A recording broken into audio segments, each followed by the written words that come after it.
Their role is to reach out and prevent the call, keep them out of the ER, keep them out of the trouble, and improve their health.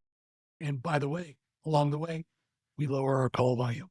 So now that engines or medic unit is not going to a call that's low priority, they're going to the structure fire in their first due. They're going to the cardiac arrest and the stabbing in their first due. So we're lowering our response times and increasing our flexibility in the system. Do the bean counters hate this? They love it. They love it.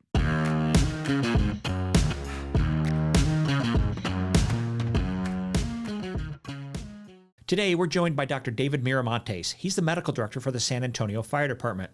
Dr. Miramontes has one of those EMS careers that seems almost impossible to fit into one introduction. He started out as an EMT in high school. He worked in volunteer fire departments and ambulance services in Northern California.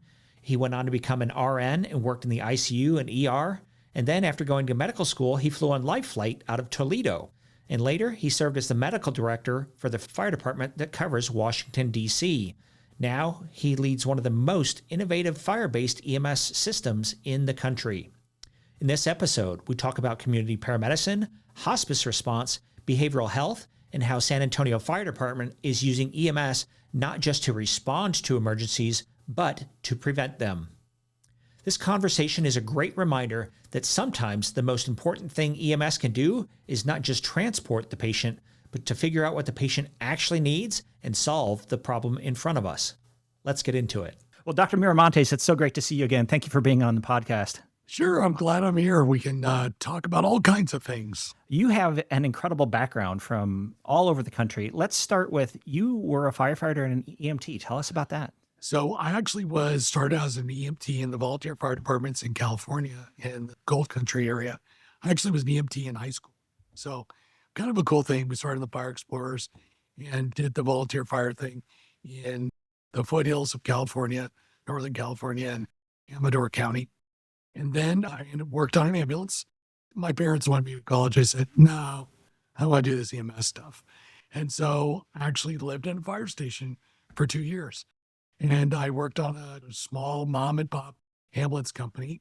In fact, when our primary ambulance broke down, we had a hearse ambulance. So Mother Jugs and Speed. Totally. And if you've never seen that, you need to Google Mother Jugs and Speed. I don't know that it's even appropriate now. It probably isn't. Yeah, it's hilarious. Yeah, it's very not politically correct. Right. But yeah, the old hearse. Yes, we did our own oil changes. I mean, it was nuts. Wow. So it was a great time. We had 45-minute transport times. I was an EMT advanced at the time, whatever they called it, California at the time. And then I went to college and I got my associate's degree. I actually went to nursing school. So I was a nurse for 10 years. Wow. And so I just kind of went through the process, EMT, medic, went to nursing school, got my associate's degree in nursing. And I worked as a nurse at San Joaquin General in the ICU and at Lodi Memorial in the ER. And I actually worked on the ambulance. I worked as an MICN, mobile intensive care nurse, both on the truck and in the base station. So Wow. that was kind of cool. And then I decided, maybe I ought to get my bachelor's degree. And maybe might want to go to medical school or something. So I got in at UC Davis and I went up to UC Davis and I worked as a nurse at Mercy General first and then at UC Davis, otherwise known as Mama Trauma in Sacramento. And I worked in the ER there and I was a clinical nurse educator in the ER. So that was kind of cool. And I went to school. I got a great deal. I worked at the university. So I got 2/3 tuition reimbursement. Worked state and family housing, got financial aid, and I did what a normal college kid would do in 3 years. I had to do it in 5 because I do it part-time. So I worked Monday through Friday in college, and then I worked Friday, Saturday, Sunday night shifts in the ER. How did going to medical school and having a background as an EMT and a nurse help you or hurt you? Oh, it was tremendously helpful. So being as a nurse, I knew the system, the healthcare system. I knew how to get things done, so to speak, right? And I knew what was appropriate, what wasn't appropriate, nursing versus doctor-wise. It was incredibly helpful. And then when I became an ER resident, I went to medical school in Ohio at Medical College of Ohio, got a great education. And then I stayed there for residency because it was the best residency. So the first year of my emergency medicine residency, they go, "Hey, Miramontes, you're a nurse. You're a medic, right?" And I go, "Yeah." He goes, "Great, you're on the helicopter tomorrow. Thanks." Wow. I didn't even have a physician's license, a training license, right? They go, "Yeah, I just call back to your attending when you have to pronounce somebody dead. You're good. Get on the helicopter." And so I flew for 6 years while I was a resident and an attending on Life Flight in Toledo, Ohio. So I've had a great experience. Then I did the EMS thing in Toledo. I had a bunch of small agencies, did a bunch of work with Toledo Fire, really had a great experience. I ran my own ER group with a bunch of partners for a while. And then I said, you know what? Yeah, this ER thing's cool, but I don't really want to do EMS full time. So my next big switch was off to Washington, D.C. So I was the EMS assistant chief, so 4 vehicle chief of EMS and the medical director. It was a really weird scenario. So DC EMS. Yeah. I mean, there's so many questions there, but do you have any stories of very unusual meetings of people or Oh, yes. anything that you can Oh, share yes. publicly? Sure, sure. Obviously, protect HIPAA, of course, Yeah. but So when I was there, it was Obama. President Obama was there. So he was actually pretty easy. So in the District of Columbia, it's like it's like a state, but it's not. It's a territory. It has a state EMS office, has a state education office, even though it's not a state. wow. It's a city, county, and a state all rolled into one. It's kind of a weird scenario. But if you don't know, when the president or the president's wife, so POTUS or FLOTUS, goes anywhere, it disrupts everything. Traffic stops, intersections are closed. It just disrupts everything. So if you have a fire truck or a fire and you have to cross that motorcade, you can't. You cannot. If the pylons are up at the Capitol, you cannot cross them. You have to go around. They will shoot you. Wow. I mean, there's no negotiating Secret Service or Capitol Police. It's just, that's the way it is. Road's closed. It's like when a train goes by. You're not going to move the train. You're not going to move the Gotta go around it. presidential motorcade. So we would actually have to structure fires. We have to readjust our dispatch based on that. So Michelle Obama was actually very gracious. She's very nice, but she occasionally would want to go shopping, right? So that would disrupt the entire commute, the 5 o'clock commute, because she's going to Pentagon City. So they finally made a deal, and she would shop at the last hour at Target, and then that would be after rush hour. It wouldn't cause a problem. Did you get to meet President Obama? Yeah, and they're really, both of them were really nice people. The French President Macron, we had a reception for him when he was the embassy chief. We had a reception at the White House. Yeah, and it was just a very interesting. We had the Million Man March. We had the March on Washington, the Civil Rights commemoration. So we had people in their 60s, 70s, 80s, 90s that were there with John Lewis on that day, back in the day, the 60s, that came back for that. So there are parties on the mall very often for, 500,000, 750,000 people. And that kind of special ops planning is important. yeah. In DC, we did all the special events. So all the concerts, Madonna, whoever, right? Rolls his eyes. Yeah. Yeah. Yeah. You mentioned getting shot. I was working a UT standby as a bike medic in Austin, and the president of Mexico came in, and his motorcade came. And I was a young bike medic, and I thought, man, this is so cool, and I start riding toward the motorcade, and I get to the motorcade, and one of the security guys goes, "Don't ever ride toward the motorcade fast again." I said, "Why not?" You'll He get goes, shot. "Well, he said you were in the sniper's scope and he was about to pull the trigger." And I was like, "Oh, well, okay. Yeah, got it." Yeah. Sir, yes, sir. Yep. And then I was the ops chief for the Navy Yard shooting. Really? So, yeah. Tell me about that. What was that like? Well, this is before we did active shooter, Mm-hmm. right? This was way back in the day. So this is in 2015, I think. So we didn't have all those active shooter protocols. You wait until the scene's clear. And by that time, everybody's dead. Yeah. But that event happened all day, all afternoon, because as we were clearing floors, we were finding people that were sick for other reasons. 2 people went into labor, we had somebody with chest pain. I mean, yeah, you can imagine the worried well and people getting sick from the stress of being an active shooter. So it was a very weird day. We actually flew patients out of there because the roads were closed.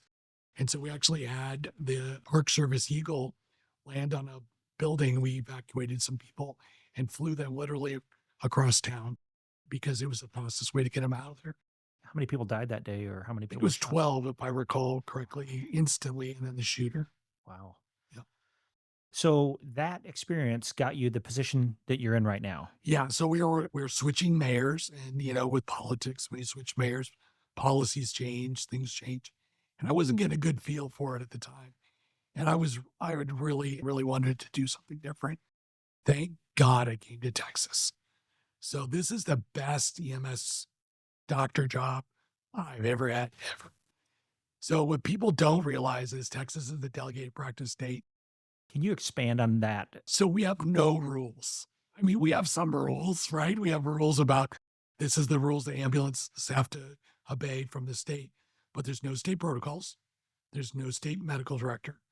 The medical director of the organization, the URR, can dictate what your scope of practice is. So my EMTs practice as EMT advanced. I mean, they do IOs and IVs and give meds. Texas is it's a blessing to have that flexibility. I can change a protocol with a snap of my fingers. And like in Maryland, that might take 2 years, right? Yeah, Or came from Pennsylvania or whatever. Illinois, and as a paramedic, I would call it a Mother May. We had to call the base station for Yes. an IV or nitroglycerin or aspirin. Yeah. And so part of that delegated practice is that you can tell them, here's your protocols, go forth and call under these circumstances. Yeah, and we're going to talk this morning about MIH, for example. Yeah. In some states, MIH is illegal. Really? Because paramedics can only function when 911 is called. Okay. Well, So if you're going to see a patient that's not a 911 call, you're not doing EMS, you're doing something else. And that wasn't defined in some states. So that's still a problem to this day. so the delegated practice allows us to do MIH. It allows me to do all sorts of things. It allows my paramedics to do RSI, allows my special ops guy to do a field amputation if they have to. It allows us to give whole blood. I mean, there are some states that don't allow paramedics to give whole blood, right? Yeah. I mean, it's still fairly new in Texas, but Yeah, so- but we don't have the state, county, LEMSA, right. like in California, they're having to do it as a research project. Being here in Texas has just been a blessing. I mean, this is my 12th year, and I've never had more fun in my life because it's just a great place to practice medicine. For sure. We have tort reform, so we don't have to worry about getting sued for every 2 minutes. When I was in DC, I got sued 5 times within the first year, and 3 of them are the employees, right? So it just is a much better place to practice medicine and just allows us to really focus on the medicine. It's really interesting. I've always thought about it from the paramedic's perspective, but I had never thought about it from the medical director's perspective that they may actually also want the same thing, right? Oh, yeah. It's me. Because then you can protocolize a lot of things. For example, my paramedics, if you have a patient who gets hypoglycemic from an insulin and they didn't eat, right? We see that all the time, Mhm. right? And so they wake them up with a little D10 and they're doing well. They're not on one of the high risk drugs. So they can do a refusal. Then they have to call a medical director. Right. Now, they always can if they have a question, but, or like, for example, we wake somebody up with Narcan. A lot of those patients don't want to go to the hospital, don't need to go to the hospital. And we know from our data that it's safe to let them go. And we're going to see them in our MIH program, which we're going to talk about. Yeah. So tell me about that. What does MIH stand for? So mobile integrated healthcare is what we used to call it was community paramedicine, Mhm. right? So MIH is mobile integrated healthcare. So we're mobile. We integrate using our paramedics into their healthcare system as a whole. So 911 is often the entry point. People don't know what to do. So what do? They call 911. I need my cat out of the tree. I don't know who to call. Call 911. I'm locked out of my car. I don't know who to call, right? Or I had a great one yesterday. I just came home with a life vest and I don't know how to change the battery. Okay. On a life check. Okay, let's work through that. What hospital did you come from? Who was your doctor? Where's your discharge medicines? So instead of sending a medic unit to that call, dispatch called me and said, hey, can you help with this? I go, sure. I know exactly who to call. So I actually called the case manager at the hospital she came from. And I said, hey, Janie, we got this patient. This is her name. Oh, I know her. Got it. We're on it. Thank you very much. And I said, oh, by the way, you might want to have the home health nurse go by because I don't think she knows how to use her meds. And I don't know if she knows how to use a light vest. I don't think we're on the same page. She goes, great idea. I'll get the case manager call her. Wow. So we avoided a 911 call. No fire truck went. No medic unit went. And I solved the problem in 10 minutes. You said life vest. So that's something after they have open heart surgery? No, this lady has low ejection fraction. Okay. And so she has an external defibrillator, a Mm. defibrillator she wears all the time. And it detects BFib, BTAC, and it'll shock her, right? So you should do a podcast on the life vest sometime. There's With your tons Zol- of topics here. With your Zolrest, write that one down. Yeah. Life. So mobile integrated healthcare, you go to the patient and you find out what does the patient need. So surprisingly, you would think, oh, they have a doctor. They can call their primary care doctor. Anybody tried to call their primary care doctor and talk to your doctor? Okay, I'm a doctor, right?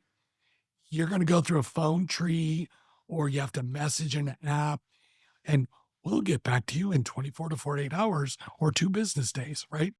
Well, that's not going to work when someone has a real big question. So with MIH, what we try to do is go to the patient, find out what they have, find out what they know, find out what they need, and fix it.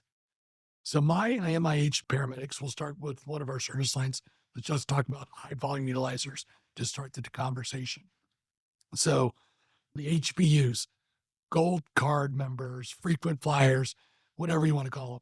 These are folks that call 911 or don't know how to access the healthcare system appropriately. So what do? We identify them. We have a referral process in the fire department. So if a medic or an engine keeps going the same place every shift, they refer them into the process. We do research. They meet our criteria. We get their paperwork. The coordinator might call me and say, hey, can you look up this patient, see what's going on with them at Baptist? And I can get their H&P because I have this medical director has privileges at all 4 health systems. Wow. I don't work there, but I have privileges so I can look them up in their That's computer huge. system, right? So I can find out their discharge summary, what meds are on, what home health agency they were supposed to be engaged with, what's the plan, what's the action. So we walk in knowing all that. And now we can look at their house. Do they have food? Look in their fridge. What's the house look like? Do they need home health aid for general care, for hygiene? We look in their bathroom. Are they really going to be able to get into that bathroom with their wheelchair? Probably not. So then we can get them the things they need. Shower chair, transfer chair, bedside commode. They don't have their nebulizer because they're broke, whatever. So we have Project Mend here in town. That is a United Way funded program where they recycle all the home health equipment. And I just did it 2 minutes ago. Wrote diagnosis, paraplegia, need wheelchair, ramped house. Take a picture of it. MIH Medic goes to Project Mend. No cost, no fees. He picks it up that day, takes it to the patient. So we have all the ways to go through this process. We do a safety evaluation. Do they have a smoke detector?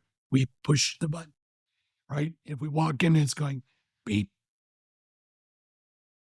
beep, we know we need a 12-volt battery. Right.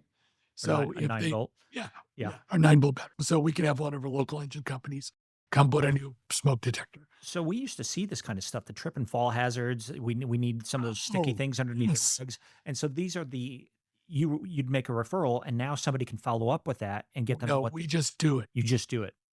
That's the point. The MIH paramedic is able to do anything the patient needs, get it done. They need food, they go to the food bank. They need clothing or furniture, Catholic Charities. So we know where we can get the things we need for the patients. Now, some things we have to interact with their doctor, right? They don't have this med. It needs a new refill. I need a new motorized wheelchair. Oh, there's a big deal, right? That's a 7-page document called a Title 19 document that the primary care physician, or sometimes me, has to fill out in order for the home health company to get it funded through Medicaid, Medicare. So what we find out a lot of times are high volume utilizers don't have what they need, don't know what they don't don't have the meds. They're not taking the right meds. They don't have connections to their doctors. Their phone isn't set up. Let's face it, this day it's all electronic, right? You're right. So if I want to get a refill for a prescription, I go on my phone to the Walgreens, refill. Oh, I don't have any. We'll call your doctor, right? Or I go to my portal for my primary care doctor and say, hey, can you send a refill for my Monjero to Walgreens? Oh, by the way, you have to do the pre-authorization for it also. Thanks.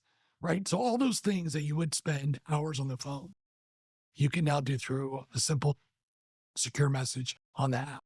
Well, if the patient doesn't have a phone, doesn't know how to use their phone, or they're a boomer like me and has a problem using a phone, well, then we have to teach them how to do that. Mm-hmm. So we do all that. We go with them to their doctor's visits. Really? Yeah. So the doctor will go, okay, Matt, so tell me about what you eat today. Mm-hmm. Oh, I just have a taco in the morning and maybe a salad in the afternoon. And then my instrumentist go, oh, that's not true. We only DoorDash, McDonald's. You had 3 tacos this morning for breakfast with me. Tell the doctor exactly what this story is. And that's important for this diabetic patient because we have to match their meds to their lifestyle and their diet. So Matt told the doctor, oh, okay, let's get a dietitian referral. Let's get him over to the Texas Diabetic Institute. Talk to the pharmacist about how to do sliding scale insulin because obviously they're not going to be diet controlled. So we're going to have to go the next step. So what we've done is we've now accelerated that person's care into another dimension so that they will get the care they need that matches the lifestyle and the foods they eat. And so it really helps. What's amazing to me is the fact that, like, I have family out of town, and thank God I have family living near my mom. Right. But if I didn't, I don't know that they have anything like this. So yes. So, and a lot of these people are alone, right? Yeah. And Exactly. because they're alone, they're lonely. They So love to what do they talk. want to do? They call 911 for a lift assist, but then the engine crew's there for an hour, right? Mm, So what we do is we can prevent that 911 call and that fire response by just touching base with them a couple times a week sometimes. Hey, how you doing? Do you want me to come over and see you today? Great. I have time at 2:00. How about that? So now they're not going to call at 10:00 the engine. right. They're going to wait till the MIH medic gets there at 2:00, have their little chat, and we're going to update what's going on. Who makes the best MIH crew member? So last year, 3 of my 4 full-time crew members were pastors. Pastors. Yeah, they were heavily involved in the church. And So these are great customer service oriented. are they paramedics and Yeah. and pastors? Yeah. Okay, yeah. Their side gig is Sure. a deacon, pastor, lay, Compa- right? Compassionate. Oh, yeah. And so they're perfect because Melvin is one of our MIH paramedics in the PIC program. I think he's 68 years old. He started in the agency. He's over 50 years on the job, right? And so he says, Doc, why would I want to retire? I do the Lord's work every day and I get paid for it. And I can give that money back to the people that need it. So why would I retire? So Melvin is one of our MIH medics that does the PIC program, which we're going to talk about. Yeah. So MIH doesn't need a person that's full-time, that's grant fund. That's baloney. You can use daytime crews. If an officer in an engine company is concerned about a patient because they keep calling all over time, then go see them. Get in the truck with your Right. crew, go see them, figure out what they need, and then try and fix it, right? So simple things. They keep falling out of bed when they're trying to transfer the wheelchair. We had a truck company got sick and tired of going over there at night because she's trying to transfer from the bed to her wheelchair to go to the bathroom. They said, ma'am, do you mind if we just cut the legs off your bed so it's the same height as your wheelchair? Would that be okay? And she goes, oh, that'd be great. So they got the saws. They're all, they work construction on their off days. Mm-hmm. They measured it out, figured it out, got the level, used the Sawzall, cut the bed post down. So her bed and a wheelchair are the same size. The call stopped. Problem solved. So MIH is solving problems. That's what it is. Finding out what the patient needs, getting what they need, teaching what they need to know, getting them integrated with the community, and then just keep touching base with them to make sure they don't have any new needs or concerns. So any fire or EMS agency could start and they could start small. And part of it is, like you said, some of those connections with some of the nonprofits or Salvation Army or Goodwill. Meals So on that Wheels, Meals you on, name it. Yeah. yeah. Back in Ohio in 2000, 2002, MH didn't exist. There's no such thing as community paramedics back then, but we did it. We had a call that this young intellectually disabled gentleman was home by himself because his brother, he lived with work during the day. We call all the time. He's bored, right? And so the lieutenant, the EMS lieutenant, and I went over there and met him, figured out where he's going. Well, what do you do all day? Oh, I do this. When I get bored, I do this. Well, who feeds you lunch? Oh, my brother makes my lunch before he leaves. Sometimes he'll forget, and then I have to call. And, well, who do you call? Well, I call 911, right? And I'm going, okay. So, well, we did some simple things. We got him enrolled in a daytime adult daycare or adult program for IDD folks. We had got the brother's phone number. We put it on the cat. So if we got a phone call from that house, we call the brother on his cell phone and say, hey, George is calling about this. Can you manage that? He goes, oh, on it. And he called the neighbor to go over there and make him a sandwich, right? Wow. So the call stopped. So that's how MH works. You figure out how to fix the problem, and then you monitor to make sure it goes away and stays away.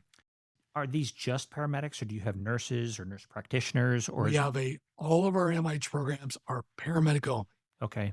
And part of that is because no other places use PAs. Mm. Some have social workers. Mm-hmm. We don't. Our union and our fire administration believes that paramedics are the most nimble, creative people, and they fit this job. Now, if we need help, we have help, Sure. right? We're going to talk about hospice and Molina, and we're going to talk about these other programs today where the medic identifies the needs, we reach out, right? So So tell me more about hospice. And before we get to that, I wanted to follow up on some of this stuff would be illegal in other states. probably because we're there in home health and the nursing union gets really cranky about that, right? So it may be not allowed in some states because they're not on a 911 call. They're doing alternative health care, not in an emergency. Do you think that in the future we'll change EMS from emergency medical services to something like pre-hospital medical services, Yeah, or out of hospital. out of hospital, something like that, so that it's not just emergency because we operate in the field, right? I can tell you I have 9 service lines that don't deal with emergencies. Their role is to reach out and prevent the call, keep them out of the ER, keep them out of the trouble, and improve their health. And by the way, along the way, we lower our call volume. So now that engines or medic unit is not going to a call that's low priority. They're going to the structure fire in their first due. They're going to the cardiac arrest and the stabbing in their first due. So we're lowering our response times and increasing our flexibility in the system. Do the bean counters hate this? They love it. They love it. Yep. We knock off 20 calls a day. Really? So that's a full-time ambulance worth Oh, of rents, I would have killed for that. right? Yeah. That's $2 million in savings. Oh, wow. So yes, this saves money. Good to We'll hear. talk as we go through the programs. Sure. All of it. Hospice. Let's start Yeah. with that. Tell me about hospice. So how many times have you gone to a hospice run? You get there and the family called because they're worried about family members breathing funny or they look like they're in pain and they can't get through to hospice. They go to the answering service. There's drama. They're not getting there fast enough. They're upset. They're concerned for their family member. They call 911. And you get there. They're in hospice. They have a DNR. They're dying. Yeah.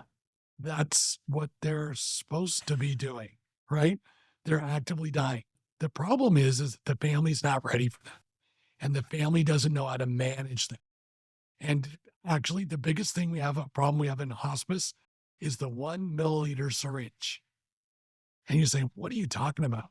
Why is that? The 1 milliliter syringe is used to dose the oral morphine. And families don't know how to use it, don't want to use it. They're afraid to use it. I'm going to kill my mom. No, A simple education thing would make Yes. this all better. And that's what we do. So what'll happen is we get a hospice. We have 9 contracted hospice companies. So there's, 50, 60 hospice companies in San Antonio, but we have 9. And what we do is we load their patients into the CAT. Their family member calls 911. We go, bing, dispatch knows immediately this is a guiding light hospice patient. Send the engine, send the medic, send the MIH unit. Wow. So the MIH unit probably knows the patient. They start responding with the engine, the crew. They call them on the radio. Hey, it's MIH 28. I'm on the way. Let me know what's going on when you get there. I'm going to call the hospice company. They ring up guiding light. Hey, Susie. Oh, you're on today. Hey, it's Brian. Hey, I'm on the way to George's house on 123 Anywhere Street. It looks like the patient's actively dying. The family called us because they couldn't get hold of you. And she said, yeah, I know. I'm tied up on another active patient, but as soon as I'm done, I'm going to come over there. Let me know what you need. So MIH gets there. So the engine, the medic have been there. Hey, she's having a problem breathing. Looks like she's in pain. The family doesn't know how to use morphine. Okay, go ahead and give her half a mil of morphine, which is 10 milligrams of morphine. That doesn't work in a few minutes more before I get there. Give her another half a mil. I'll be right there. The nurse can give those orders. No, my medic Your medic is telling the engine, the medic is telling them how to manage the patient because we have a protocol to do that. That's agreed upon by me, my medics, and the hospice medical directors. Wow. We have an established protocol how we manage all of our patients. So now the MIH medic gets there and they go, okay, tell me what's going on, guys. Great. You lift her up in bed. You put her on oxygen. You suction her. Great. How much morphine you give? 2 doses. Great. Thanks a lot. You're in service. Wow. So engine, medic, in service. Now the MIH medics works with the family, works with the hospice. In his truck, he or she has everything they need to manage a patient. Let's say the patient doesn't have morphine at the house. Not a problem. I've got Dilaudid injectable in the truck. Wow. Oh, they need ketamine? Great. We'll give them ketamine. They need Haldol for nausea? Great. They need Ativan? Oh, we don't have that in the truck. We'll use Versed, right? So we can get this patient comfortable. And now when the hospice nurse gets there, so does a hospice nurse have all those drugs? No. They have nothing. What do a hospice nurse do? Hi, doc. I'm here with Mr. McGillifricky, and he needs orders for this. Okay, I'm on it. Doctor signs into his log, does the DA 222 compliant ordering to the pharmacy. Pharmacy gets the meds, send it by courier over to the house, and then 3 hours later, he's finally 3, out of 4 pain. hours. Right. So that's why we bridge the gap by using long-acting Dilaudid. Patients comfortable for 3, 4 hours. We've gotten their pain level taken care of, and then the meds arrive. So then when the nurse gets all that together, when she arrives, gets it all together, my medic unit's in service. That's so what have we done? Patients taken care of by the engine medic. Patients aggressively managed with the MIH medic. We've talked to the family. We've avoided a transport. Ding, ding, ding, ding. Hospice revocation does not occur. So they stay on service. So the hospice company continues to get paid. And the patient gets to do their active dying process at home, which is what they wanted anyway. Dignity. And the family feels better. Who wins? Everybody. And the hospital Everybody doesn't have a wins. patient now that they have to Right. go through the whole intake discharge. And to be honest with you, the patient wins the most because anytime you try and transfer, you ever transfer to a patient who's actively dying, what happens? They die in your truck, right? Yeah. Now what? You're stuck. So the stress of movement, oftentimes they die in the back of your truck. So now what do you do? You're stuck. So you have to go to an ER with a dead patient. Right. Everybody's unhappy. Yep. Right. And the family's unhappy. So this avoids all that. You mentioned something about PIC. PIC. Tell me about the PIC. Psychiatric Intensive Care Coordination Program. So this is a program that's funded by our South Texas Crisis Collaborative. What's that, you ask? Yes. Oh, I'm glad you asked. It is a collaboration through our regional advisory councils through STRAC, where the hospitals, the county, and the city, and philanthropy, Methodist Healthcare Ministries, Santikos, whoever, we pooled this money together, and it's in the M's, the millions. Wow. These are the checks they're writing, and we fund projects. Things like the PIC, things like our core program that Dr. Winkler probably talked, the Haven for Hope program we're going to talk about. So PIC is the Psychiatric Intensive Coordination. What we figured out is that there are 25 to 100 psychiatric patients that generate the vast majority of problems. Problems for the police, problems for the ER, problems for the hospital, problems for the patient themselves. So what we do is we take the patients that have had the most interactions with the organizations at hand, and we case manage. So they have a paramedic, a cop, and a social worker that together from the local mental health agency.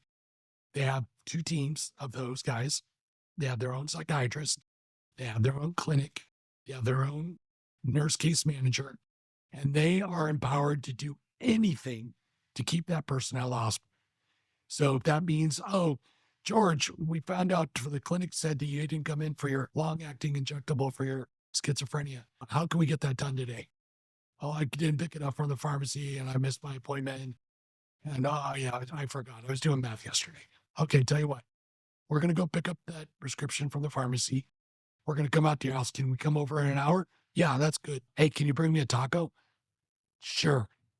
Anything to keep them out of the ER and Anything. keep them on So the my meds. medic will go over there. They'll give him the shot in the butt of the long-acting injectable antipsychotic medication, taco. The case manager will make sure he has a follow-up appointment. And we've avoided an emergency detention, a transport, an ER evaluation, and a psychiatric admission. Holy smokes. That's We- huge. It's huge. For every dollar we invest in that program, we save 7. This just totally offloads these top 100 patients. So we have 2 teams, and these are really special paramedics that do this. Judge and Melvin are just the kindest people in the world. And these are the roughest patients you'll ever encounter. They're got schizophrenia. They may be on meth or opiates. They may be homeless. They track them down in the ER. They track them down at the homeless shelter. They follow them. They track them, and they reach out to them. We tell them, don't call 911. Call me. So they'll call Melvin. Wow. Hey, I'm feeling a little depressed. I'll be right over. And so we avoid all of that. So they have an advocate and somebody they recognize, which probably helps. We have a with- relationship Right. with them. So now if something happens, they know who's coming through the Yeah. door, not just an engine crew and a medic crew. And he brings, so the police officer's there because that's the only one that can do emergency detention in Texas. Otherwise known as a 5150, a pink slip, whatever you call it in your state. And he's one of our mental health officers.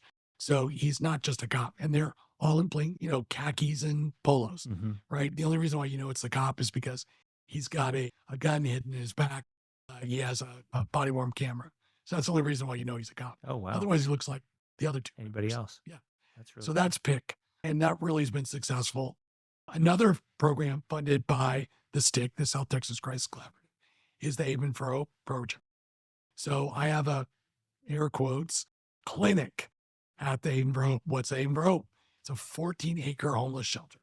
So it has multiple dimensions from come as you are, off the street. You can sleep here. We'll give you food. We have showers, laundry. You can come and go. As long as you're not drunk or high, you can come in. To transformational housing where we have families living in dorm style or apartments, and all the services are there. We have food from the food bank. We actually even have a kennel that you can put your dog if you're homeless, and you can go take care of your dog while you're staying there. The daycare, we have case managers. We have a medical clinic, a dental clinic, optometry clinic, and we have a detox unit. There's a 90-day inpatient rehab for alcohol and drug abuse there. So we have all the services in one place. So everyone goes about their day, right? They go to work, they go to school, they go panhandling, whatever, right? But what happens at 5 o'clock? Well, they all come back. Why? It's dinner time. And then they're going to bunk in for the night. So what closes at 5 o'clock? Everything. right. So what do they do when they have a medical concern? They call 911. So the Haven for Hope was our number 1 and number 3 call point. Why? Front door, back door. So the front door and the back door are 1 at 300 West Martin, 1 Haven for Hope way.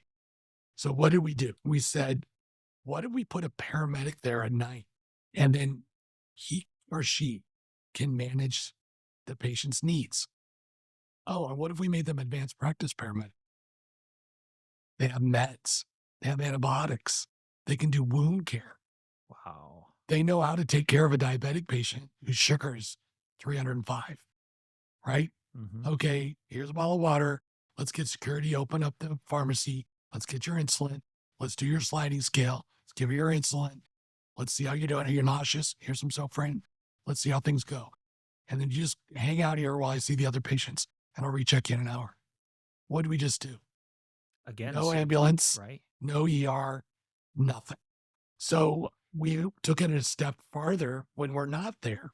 So we were able to lower the transport from that facility by 74% Holy smokes. at night. So when we're not there during the day, we still had a problem with calling 911, right? Yeah. So what do? Good Sam. So the security officers and the courtyard staff would call dispatch on the Good Sam app, the paramedic dispatcher, the Mhm. clinical dispatcher, which you're going to talk to CJ Winkler about. I've seen it and I'm really impressed, but explain that to Oh, somebody Good who doesn't Sam. know what good So Sam the is. dispatcher can take over your cell phone. So if you call 911, they say, I'm sending you a link, kid. Yes. I'm sending you a link, kid. Yes. Now you're doing telemedicine with the clinical paramedic. So the in camera's on, dispatch. the microphone's on, and you're talking You're directly to FaceTiming a a dispatcher. paramedic in dispatch. Right. He can see you, you can see them. And now he can assess the patient. Oh, it's better than that. Hold the phone in front of your face and hold still. 5, 4, 3, 2, 1. AI now tells me your respiratory rate and your pulse rate, That's incredible. right? It's really cool. So we're able to say sick, not sick, Yeah. send, not send, Wow. right? Or, this problem is probably simple. Their blood pressure's up. He needs a refill of his meds. Why don't you just have a walk over to Robert B. Green Express Care or give him a ride in the golf cart? Hmm. Okay. Wow. So the aim for hope thing has been really helpful. It's a quote clinic. We call it acute care station because a clinic is a legal definition. So we manage patients and then, well, what if they need care the next day? I'm glad you asked. So the navigator gets a fax of our run forms from patients the night before. And the navigator from the clinic goes over to the chow line and they know because every Haven for Hope patient has an ID badge and they scan in for all their things. So we know, George is at the cafeteria. Let's go find George. Hey, George, how you doing? You need some problem today. Why don't you come today to the clinic at 10:30? So it's a continuity of care type thing. Problem, solution, problem, solution. Right. Wow. That's impressive. Is there anything I haven't asked you about that I should? Molina Healthcare. So Molina Healthcare is an insurance company, right? And they say, hey, maybe you can help us. And I said, you bet we can. Because what can an insurance company do? They can call a patient if they answer their phone. They can talk to a patient. Okay, if they tell them the truth. What does the insurance company know? What meds you're on because you filled them. Mhm. What doctors you've seen, what ERs you've been to, what problems you have. And what do they want to do? Keep you out of the hospital and the ER. Because that ER is the most expensive venue of care. So they come to us and they say, here's 25 patients. Go. So what do? The HBU stuff. What do you need? What don't you know? What meds do you need? What DME? Oh, you're a Gold Guard member with Molina. I can get you anything you need because we will approve it because we're working for the insurance company. So the insurance company hires this consultant, kind of, so to Yeah. speak, to save them money, to keep people out of the ER Right. and solve problems. So they're kind of like your Because they're MIA. Medicaid, Medicare patients that and they're captive. So what we do is we do everything we can to keep them out of the ER. We get them into a primary care doc. I like my primary care. Oh, we'll get you a new one. Hey, Molina, which ones are close to their house? Oh, Dr. George is right up the street. How about we try Dr. George? Sounds great. He's approved. Thank you. Let's call for an appointment. And then that medic will go with the patient to the doctor's office. Hi, I'm Renee. I'm a paramedic at the fire department. We're helping Molina Healthcare and the patient navigate healthcare. Here's what we need. And he comes in with a list of stuff for the doctor to do. I need a prescription for a wheelchair. I need a referral to diabetic education. I need a dietitian. I need PTOT. I need this. I need that. And so what we're doing, we're helping the patient communicate with the doctor, what they need. And then, oh, by the way, because we have a back channel with the insurance company, it will be approved. And when we talk about our patients on our weekly call, we call them out. Hey, Molina, you didn't approve the wheelchair. What the hell's going on? Karina, get on it. Oh, LTSS, are you on the right? Okay, great. What's going on with that? Oh, we're missing a signature on page 4 at this. We're on it. We'll take it to the doctor. Fax it to me. So you're getting stuff done. We're getting crap done. This is amazing. And it sounds so obvious to Right. some people, but it really isn't, because governments are bloated in bureaucracy and not getting stuff done. They're Hey, not we're- about results. many Right. We're times. teaching patients how to use the care transportation. We're getting them via trans applications so they can do that. Free bus tickets. We're getting them on Meals and Wheels. We're getting them the things they need. Okay, it might be a month to get a wheelchair. What can my paramedic do? Hey, doc, I need a wheelchair for this person. Diagnosis, paraplegia. On it. Fax them. I did it this morning. They go over to Project Man, get the wheelchair. Wow. So now when the patient gets a wheelchair from the insurance company, we go, oh, this looks like you got your brand new spanking wheelchair. That's great. I'll take that on. Take it back. Yeah. And now someone else can use it. Wow. So it's solving problems, finding the real truth, communicating with doctors, insurance, and bridging the gap between patient, doctor, insurance, pre-approvals, drama. And then we get them going to urgent cares instead of ERs. We get them transportation so they don't miss their doctor's appointments. We go with them so they don't miss their doctor's appointments. Mm-hmm. I'm going to be there at 8:00. Our appointment's at 9, right? We're going to get on the Via Trans. We're going to try it out. And we're going to try the new ramp we got in your new wheelchair. We're going to try that. I'm going to follow you to the doctor's office, and we're going to show you how to get into the doctor's office, get you up to the 3rd floor, and then we're going to see the doctor together. Boom. And the insurance company pays the fire department. That's incredible. That's impressive So- as well. The savings we have for just our high volume utilizers Mm-hmm. lowers the total cost of care in the entire county. So the cost of care for their insureds, because we take out the $1 million Marys out of the equation, Mm-hmm. lowers the entire cost for the total population in our county. These are high risk, high utilizers. So those are all really great ways, innovative ways of doing MIH. But you can do MIH without all the structure. Just go see the patient. What do you need? Build a pill box. Get a pill box. They're free from the pharmacies. Build their pill box Monday, Tuesday, Wednesday, Thursday, Friday, morning and evening pills. Build their pill box for them so they don't forget. And then when you go back and see them, you see that Monday and Tuesday pills aren't taken. You're going to go, hey, what's going on here? Oh, I just forgot. Okay, let's get your phone. Let's set a reminder, an alarm. When it goes off when you're watching your phone, that's going to tell you got to take your pills. Oh, that's a great idea. That's great. So all the things to make patients better. If somebody wants to learn more about the MIH program and the great work that you're doing, what's the best way for them to learn more? So we're almost always at EMS World, podcasts, come visit. We actually have people from all over the world. We have people from Germany this week visiting. Wow. So you can come visit. But if you are going to visit, we want you to bring the decision makers. Bring your EMS chief or your chief. Bring your MIH lieutenant. Bring your people and just spend a couple days, 2 days. I mean, it's all your cost. We can't host you, but we'll show you around. And then just see how maybe you can incorporate some of our program. We don't have all the answers, but we have some good ideas to help you on your path. Yeah. Well, this is really great. I'm very impressed by the work that you've done. I know that as a paramedic who is getting tired of being on the box, having another outlet, another place to go to help and continue to be useful and contribute would have been super Yep. beneficial. So a lot of these are funded through external resources. Some are not. Like our high volume utilizer program is not funded. What we did is we took a peak ambulance out of service and used those FTEs to be MIH. So that was a brave fire chief back in the day, 12 years ago, that said, I'm going to do something different. Instead of adding ambulances into the system and asking the city council for more and more, I'm going to do this and see what happens. Mm-hmm. And that's just paid off exponentially as we add service lines. So we do have a 24-hour MIH medic that does hospice and HVU patients and Molina patients after hours. And some of that is offset by some of the funding we get. And then we have daytime crew members that do some of these other specific service nights where that's their only job. And then they backfill for vacations and other Wow. things. Well, Dr. Miramontes, we're going to have you back in the podcast. There's many more topics that we can talk about.